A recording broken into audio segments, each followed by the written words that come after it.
लहानपणापासून आयुष्य माझं संघर्षात गेले. काय मी संघर्ष केलाय माझ्या आयुष्यात हे माझ्या जीवाला माहिती आहे फक्त.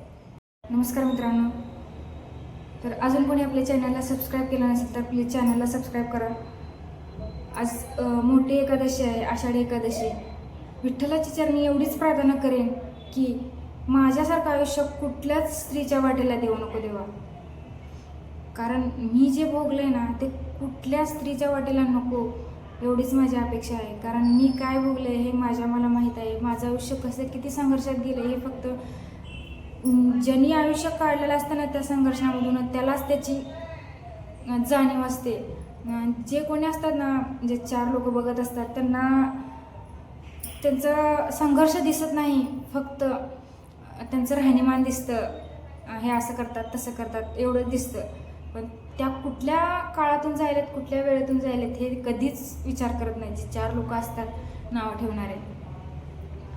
तर मित्रांनो, तुम्हाला मला सांगायचं होतं की तुम्ही सगळेजण मला विचारत आहे ताई मिस्टर एक्सपायर झाले, कशाने एक्सपायर झाले का, म्हणजे अचानक काय झालं. तर हे तुम्हाला पण माहीत आहे, जे माझे जुने फॉलोअर्स आहेत त्यांना पण माहीत आहे की अचानक कुठलीच गोष्ट झालेली नाही आहे. त्यांनी पडले म्हणून सांगितलं होतं मला गावाकडे. कारण मी प्रॉपर आहे माड्याची, मला दिले माड्याला, पण आम्ही सोलापूरमध्ये राहतो दोघं पण. कारण दोघं पण इकडे जॉबला असल्यामुळे आम्ही दोघं पण इकडेच राहतो आहे. आणि त्या दिवशी म्हणजे 8 ऑगस्ट आणि त्याच्या आदल्या दिवशी ते गेले होते गावाकडे गेल्यानंतर दुसऱ्या दिवशी म्हणजे शनिवार होता, त्या दिवशी त्यांच्या घरात काय झालं मला पण माहीत नाही तिथं. पण त्यांनी एवढं सांगितलं की पडलेत, घसरून पडलेत असं सांगितलं मला. बरं पडले, पण माझ्या मिस्टरांना एक आजार होता आणि त्याच्यामुळंच म्हणजे ह्या सगळ्या गोष्टी वाढत गेल्या. त्यांचं जीवन म्हणजे काचेच्या भांड्यासारखं असं जपलेलं की थोडं जरी लागलं तरी त्यांची कंडिशन खूप क्रिटिकल होत होती कधी पण. आणि इतक्या दिवस 12 वर्ष झालं माझं लग्न होऊन. 12 वर्षामध्ये मी त्यांना कसं सांभाळलं हे फक्त माझ्या जीवालाच माहीत आहे आणि माझ्या नवऱ्याच्या जीवाला माहीत आहे की ते म्हणजे मी त्यांच्यासाठी काय केलं ही मला लोकांनी नाव घ्यावं किंवा म्हणजे हा माझा कधीच दृष्टिकोन नव्हता. आणि मी कधीच लोकांना दाखवलं नाही किंवा माझ्या माहेरकडच्यांना पण दाखवलं नाही की माझ्या मिस्टरांना असं आहे. या तोंडून मी कधीच कोणाला सांगितलं नाही की माझं नशीब फुटकं म्हणून मी ते सगळं सहन करत गेले. ज्यावेळेस माझ्या मिस्टरांना हॉस्पिटलला नेत होतो आम्ही मी सारखं नेत होते, पण त्यांच्या घरचंही एक जण कोणी नव्हतं बरं का, कोणीसुद्धा नाही. मी एकटी घेऊन जायची, एकटी तिथं राहायची, एकटी परत घेऊन यायची. आणि प्लस माझ्या मिस्टरांना जो आजार होता तो आजार जन्मताच होता बरं का, जन्मताच होता. लग्न करताना मला सांगितलं नाही की असा आजार आहे म्हणून. मला लग्न झाल्यानंतर 3ऱ्या दिवशी माहीत झालं की माझ्या मिस्टरांना असा आजार आहे. त्यावेळेस माझ्या जीवाला किती वाईट वाटलं असेल ना ते मला माहीत आहे. कारण मला आईवडील नाहीत म्हणून माझं शेजारच्याने लग्न लावून दिलं. किती वाईट वाटलं असेल. माझी पण काहीतरी स्वप्न असतील ना, कारण माझं लहानपणापासून आयुष्य माझं संघर्षात गेलं. काय मी संघर्ष केलाय माझ्या आयुष्यात हे माझ्या जीवाला माहीत आहे फक्त. आणि परत मिस्टरांचं पण असं, त्यामुळं खूप वाईट वाटलं होतं, खूप वाईट वाटलं होतं. पण करणार काय, माहीत झालंय की असा आजार आहे, सोडून तर येऊ शकत नाही. कारण आपण जाणार कुठं, आई वडील पण नाहीत आपल्याला, कुठे जाणार आहे आपण. नशीब म्हणून तसंच संसार केला. वर्षात ना कमीत कमी आम्ही 4 महिने हॉस्पिटलमध्येच असायचो. 4 महिने हॉस्पिटलमध्येच राहायचं आमचं, कारण मिस्टरांना आजारच तसा होता. त्यांचा आजार हिमोफिलिया हा नावाचा आजार होता त्यांना जन्मताच. त्या आजारामध्ये काय होतं की त्यांच्या शरीरात, त्यांच्या रक्तात पेशी तयारच होत नाहीत, कसल्याच पेशी तयार होत नाहीत. त्यांना ते पेशी बाहेरून भरावं लागतं. त्यामुळं काय होतं की त्यांना थोडं जरी लागलं तरी ब्लिडिंग त्यांचं थांबत नाही. म्हणजे रक्त जे वाहतं, आपल्याला कसं थोडं जरी लागलं तरी आपण असं दाबून धरलं किंवा हळद लावली तरी रक्त थांबतं आपलं. पण त्यांचं तसं नव्हतं. त्यांना काय होतं, जरा जरी लागलं तर त्यांचं ब्लिडिंग अजिबात थांबत नाही, म्हणजे रक्त जाणं त्यांचं अजिबात थांबत नव्हतं. आणि त्या आजारासाठी आपल्या भारतामध्ये म्हणजे महाराष्ट्र ह्याच्यामध्येच कुठं उपचारच नाही आहे त्या आजारासाठी. मग हा त्यांना आजार होता तरी मला लग्नाच्या आधी सांगितले नाही त्यांनी. आणि जाऊ दे म्हणलं आपलं नशीब म्हणून तसंच संघर्षमय जीवन जगलं कसं तरी. तरी पण माझी लई इच्छा होती की त्यांनी मला म्हणजे राहू दे हॉस्पिटल, पण आमची कड कशी तरी गाठायची होती. पण देवाला ते मान्य नव्हतं. आणि गावाकडे गेल्यानंतर तिथं काय झालं मला माहीत नाही, पण कधीतरी मला माहीत होईलच काय झालं होतं नेमकं ते. तिथं ते पडले म्हणून सांगितले. पडल्यानंतर त्यांचा पाय तुटला, म्हणजे हाड मोडलं, त्यांच्या पायाचं हाड मोडल्यानंतर माडामध्ये नेलं. माडामधल्या हॉस्पिटलमधले त्यांनी म्हटले ह्यांचा असा प्रॉब्लेम आहे, हिमोफिलिया आजार आहे त्यांना, आणि त्या आजारासाठी ऑपरेशन करता येत नाही असं त्यांनी स्पष्ट सांगितलं. त्यानंतर मी कितीतरी चौकशी करून तिथून सोलापूरला आणलं. सोलापूरमध्ये हिमॅटॉलॉजिस्टला दाखवलं चांगला. त्यांनी पण सांगितलं की ऑपरेशन होऊ शकत नाही, कारण ऑपरेशन करताना जर ब्लिडिंग चालू झालं तर त्याला कोण जबाबदार राहणार, कारण ब्लिडिंग थांबत नाही. हे त्या आजाराचं म्हणजे आजाराचं मूळ कारण आहे की ब्लिडिंग थांबत नाही त्या आजारामध्ये. त्यामुळं कुठलाही डॉक्टर हॉस्पिटलमध्ये ऑपरेशन करायला नकार म्हणजे करतच नाही म्हणायला डायरेक्ट. त्यानंतर मी त्यांना मग पुण्याला घेऊन गेले. पुण्याला औंध हॉस्पिटलला नेलं. तिथं तुम्हाला माहीतच आहे, मी व्हिडिओ टाकत होते. तिथं पण मी एकटीच होते आणि तिथं पण आम्ही कमीत कमी 20-25 दिवस होतो त्या औंधला. त्यांनी आम्हाला नादी लावलं की ऑपरेशन करू करू करू करू असं, आज उद्या करू करू. त्या आजाराला जर ऑपरेशन करायचं म्हटलं तर त्याच्यासाठी फॅक्टर हा इंजेक्शन आहे, फॅक्टर 8 आणि फॅक्टर 9 असे इंजेक्शन भेटतात गव्हर्नमेंटकडनं. त्या इंजेक्शनची कॉस्ट खूप आहे, 70-80 हजाराच्या पुढंच कॉस्ट आहे त्या इंजेक्शनची.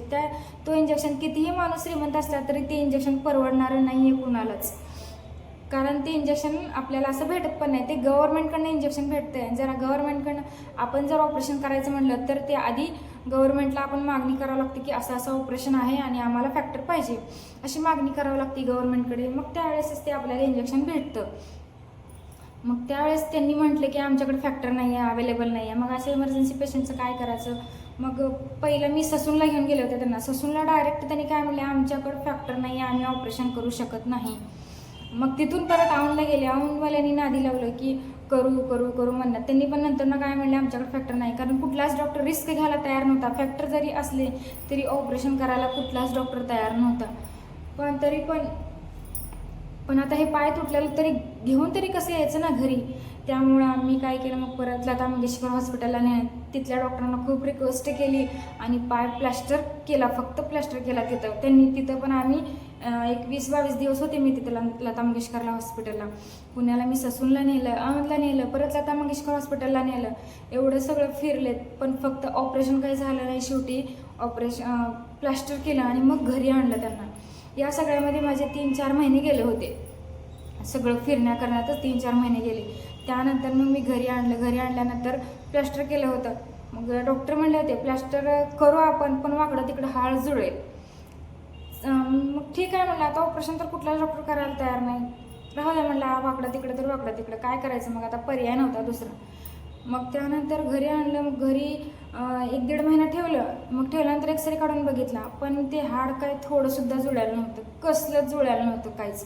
मग आता काय करायचं मग खूप विचार पडला होता त्यावेळेस. मग जरा जास्त चौकशी केली. त्यानंतर आम्हाला गुजरातला इंजेक्शन अवेलेबल आहेत आणि भरपूर प्रमाणात अवेलेबल आहेत, ऑपरेशनची काय अडचण येणार नाही असं आम्हाला कळलं. मग त्यानंतर मी गुजरातला गेले त्यांना घेऊन.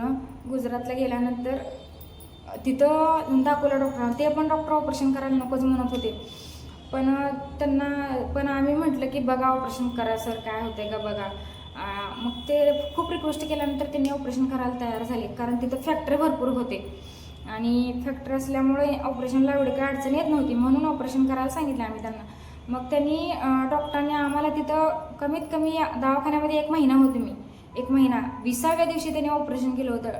20 दिवस झाल्यानंतर ऑपरेशन केलं होतं, कारण पहिला त्यांनी फॅक्टर देऊन स्टेबल केलं होतं आणि मग ऑपरेशनला घेतलं. मग ऑपरेशन झालं, पण देवाच्या कृपेनं ऑपरेशन पण चांगलं झालं.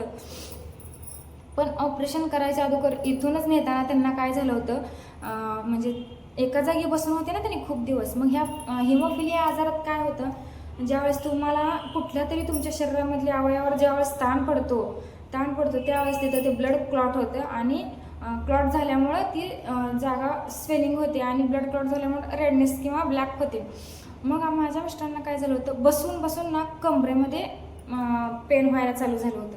कमरेमध्ये पेन व्हायला चालू झाल्यामुळं तिथल्या नसा, जे पाठीच्या नसा आहेत ना, पूर्ण ब्लॉक झाल्या नसा. ब्लॉक झाल्यामुळं कमरेच्या खालून त्यांना काहीच कळत नव्हतं, कसलं सेन्सेशन नव्हतं कमरेच्या खालून.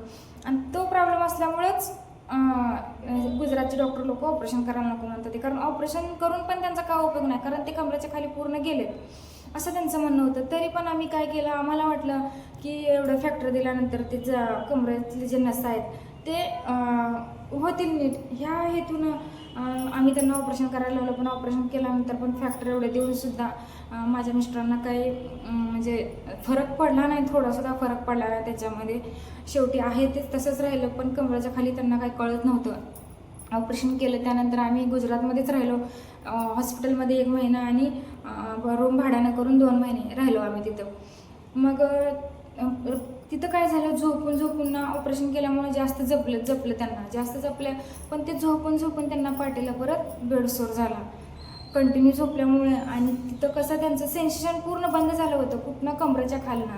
मग ते कमरेच्या खाली सेन्सेशन बंद झाल्यामुळं तिथल्या नसा म्हणजे स्नायू सगळे मेले होते आणि त्याच्यामुळे त्यांना ऑलरेडी हिमोफिलियाचा त्रास, हिमोफिलिया असल्यामुळे त्या जागेचं सेन्सेशन नसल्यामुळे तिथं बेडसोर उद्भवला. आणि बेडसोरला तरी पण एवढं असतानापासून मी लक्ष देत होते, कारण ऑलरेडी मी पण सिस्टर होते म्हणून तर मी एवढं सगळं करू शकले. कारण एखादं कोण जरी असलं असतं ना दुसरं, तर हे शक्यच नव्हतं मित्रांनो. कारण मी काय केलं आहे हे माझ्या जीवाला माहीत आहे आणि देवाला माहीत आहे की मी काय केलं आहे. कोणाला जरी जाणीव नसली ना त्याची, तरी मला काय फरक पडत नाही. तू वरती बघतोय ना, त्याला तरी माहीत आहे, बाद झालं मला. नंतर ना बेडसोर झाला त्यांना. त्या बेडसोरमध्ये तिथं पण खूप क्रिटिकल झालं बेडसोर. मग ते पण आम्ही तिथं दाखवलं, तर त्यांनी म्हणले आता ड्रेसिंग करा घरी, काय प्रॉब्लेम नाही. तिथं गुजरातमध्ये राहायचं एकटी पेशंटला घेऊन जोग नाही मित्रांनो.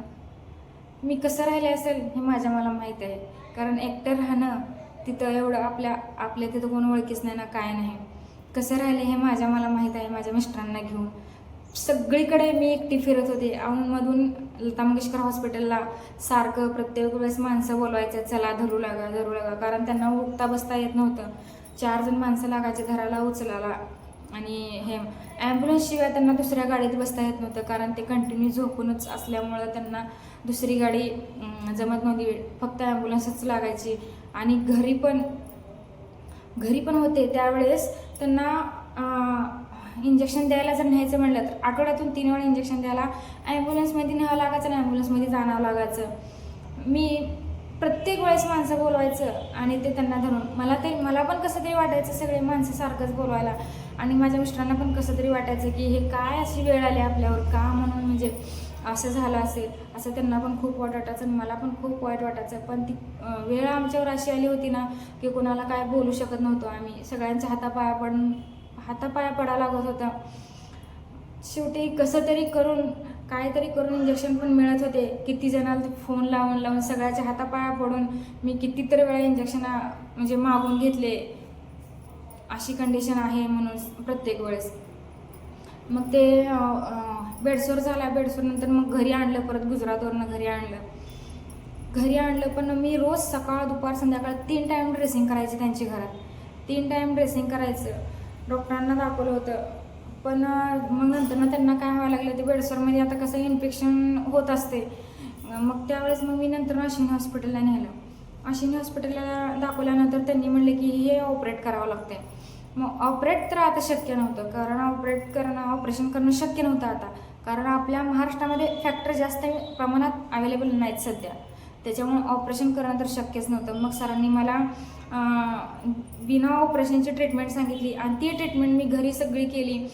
ते पण त्यांचं भरून आलं होतं, थोडं चांगलं झालं होतं. पण तिथून थोडं ब्लिडिंग होत होतं त्या बेडसोरमधनं आणि ते काहीच करून थांबवता येत नव्हतं आपल्याला, कारण आपल्याकडे फॅक्टरच अवेलेबल नव्हते. किती तर वेळा मी हॉस्पिटलला गेले, किती तर त्यांना रोज फोन करायचं, मॅडम फॅक्टर आले का, तरी पण फॅक्टर काही मिळत नव्हते आम्हाला. आणि ते फॅक्टर नसल्यामुळेच त्यांना ते जास्त अडचण होती. ती जर फॅक्टर इंजेक्शन जर मिळालं असतं तर एवढं म्हणजे प्रॉब्लेम झाला नसता असं मला पण वाटते. पण शेवटी कसं नशीब असते, शेवटी काय जरी झालं तरी काय माणसाला कधी काय होईल हे सांगता येत नाही, ते बरोबर आहे. पण तरी पण मला म्हणजे एवढं हे वाटलं ना, वाईट वाटलं ना, की किती नशीब असेल. जसं माझं लग्न झालं तसं मी त्यांना आठवड्याला इंजेक्शन देत होते. आठवड्याला काय म्हणते, त्यांचं आयुष्य हे इंजेक्शनवरच जगल्यासारखं होतं.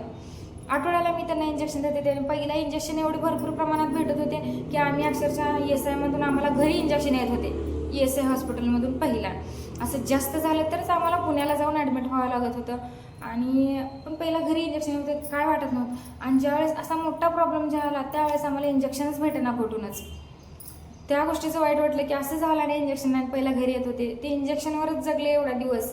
की काही असली तरी मी ट्रीटमेंटची सगळी म्हणजे डॉक्टरांना विचारून घरी ट्रीटमेंट करायची मी, काय म्हणजे जे काय सांगेल ते डॉक्टर. आणि मी सिस्टर असल्यामुळं मला ते काय एवढं अवघड वाटलं नाही. पण कुठल्याही स्त्रीच्या वाटेला माझ्यासारखं आयुष्य देवानं खरंच येऊ नये. कारण मी काय भोगले, काय सोसले हे मला माहीत आहे. आणि आत्ता सासरचे लोक काय म्हणतात माहिती का, तुला ज्यावेळेस आजार कळला होता ना त्याच वेळेस सोडून द्यायचं ना, मग कशाला राहिली, ते नांदली कशाला. हे आत्ताचं बोलणं आहे. ठीक आहे, कसं असतं पण ज्याचं त्याचं नशीब असतं, काय नाही. पण तुम्हाला कसं वाटते ना ते मला नक्कीच कमेंटमध्ये सांगा मित्रांनो. पण मी एवढंच सांगेन की लग्न करताना खरंच चौकशी करून करा. कारण एकदा लग्न झालं ना परत त्या स्त्रीला सोडताही येत नाही, धरता येत नाही, अशातला भाग होऊन जातो. कारण सोडलं तरी लोक नावं ठेवतात. लोक त्या स्त्रीचा विचार नाही करत, समाज स्त्रीचा विचार नाही करत, समाज फक्त ती कशी राहते याचाच विचार करत. बरोबर आहे ना. तर मित्रांनो, मी ज्या संकटातून गेले, मी ज्या संघर्षातून गेले ते मला माहीत आहे. मी आयुष्य काय जगले हे फक्त मलाच माहीत आहे. मी कुणाला कानाचा कोपरा कळू दिला नाही की माझ्या मिस्टरांना असा आजार आहे म्हणून. मी म्हणलं आपलं काय झाकली मूठ सव्वा लाखाची म्हणतात ना, शेवटी आपल्या नशिबाला आपणच भोगायचं. म्हणून मी आहे तसं आयुष्य जगले त्यांच्यासोबत. फक्त एवढीच इच्छा होती की हे कड गाठायची होती, हे असं व्हायचं नव्हतं. कारण माझ्या लेकरांना माझी लेकरं पोरकी झाली हो आता. कारण कसं मी सुद्धा आयुष्य तसंच जगले, माझ्या लेकरांच्या नशिबाला तेच आलं ना शेवटी. त्या गोष्टीचं वाईट वाटतं, खूप वाईट वाटतं. कारण माझ्या 2 मुली आहेत मला ना, मग त्या मुलींना पण शेवटी किती जरी केलं तरी आईची माया आणि बापाची मायात फरक असते थोडा कमी. बापाची माया ही मुलांसाठी पाहिजे असते. त्या गोष्टीचं खूप वाईट वाटतं.